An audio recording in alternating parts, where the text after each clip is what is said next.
This is Democracy in Action, right here on Cape Town TV. I am your host, Abulele Mafuya, here to take you on a journey into our communities to meet with powerful people who are taking action to change their own lives. As a community-based show, for each episode, we will travel out to visit and meet with you to capture stories that reflect the ongoing battle for social and human rights. For this week's episode, we travel to the historic community of Langa. As one of the country's oldest townships, located just outside the city of Cape Town, Langa is a place of culture and pride, but also a place of struggle. Unemployment remains high in Langa, and many are forced to rely on social welfare to support themselves and their dependents. Join us as we meet Jayiya, a pensioner living in Langa, who shares with us her frustrated attempts to secure child support grants for her grandchildren.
My name is Tandeka. My surname is Jayiya, Jayiya. I stay here, number 33, Purple Street. This was my mother's house. My mother died and she left the house with me. I've got my grandchildren, my son's children, twins, they are twins. I stay with them from 4 months. They've been staying here with me. I've been going up and down with them. They call me Mama. No, they don't call me Granny, they call me Mama. So I'm looking after them. I'm struggling with a grant. When I go to Sasa, Sasa wrote me, gave me some forms, said I must take them to the social workers. When I go there to the social workers, they told me that I can't get grant for them because their mother is working for government. So I have to take my grant and maintain the children.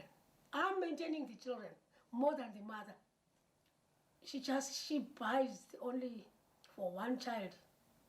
Like example, she buy one tin of palm milk powder and 1 packet of noodles. That is all. It's for the whole month for 2 children. I must pay for school fees. I must pay the transport because I can't push them with the pram to the creche. Sometimes it's raining, I can't go them to. I took that risk the other day, push them to the creche with the pram. It was raining and the children were wet, so I decided to organize the transport for them. I organized the transport for them, and I'm paying the transport is 340 for both, and their creche they pay 600. When I asked the mother to pay, she doesn't want. She says I don't have money. So I decided to go to the social workers, and there in the social workers I don't get any proper answer. I left my phone number, so for them to phone me. So the social workers, they don't phone me. They don't follow this thing. So I have to go there all the time and ask them what is going on. And the social worker told me that the mother of the child said I'm lying. There's nothing like that. But I've got a lot of witnesses. Because one time when I went to, the children were staying with the mother before. And when I go there, the neighbors, they told me that we must take these children because this woman is abusing the children. She locked the children. She just leave the children. and she goes where she want to go. She locked the door. Sometimes she leaves the children with the small ones. Yeah. So when the children, they come from the mother, they go there for a weekend. When they come, I've got a problem, they are sick, they've got everything. I have to take them to the doctor.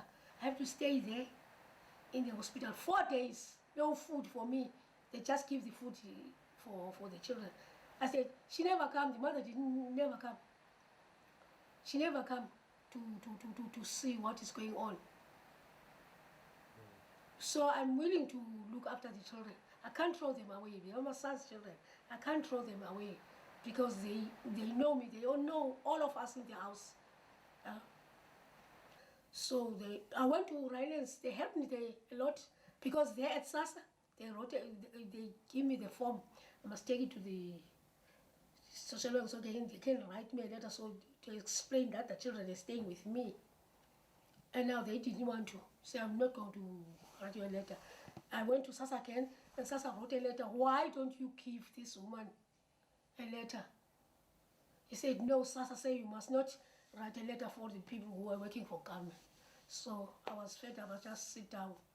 I have to maintain the children myself because I can't force the mother. I can't force him, I can't grab his share money to feed the children. So I decided so that I can leave everything and take the money and maintain the children because they know nothing, the babies, they know nothing. I am the mother and I can't abandon those children. I can't. I'd rather die.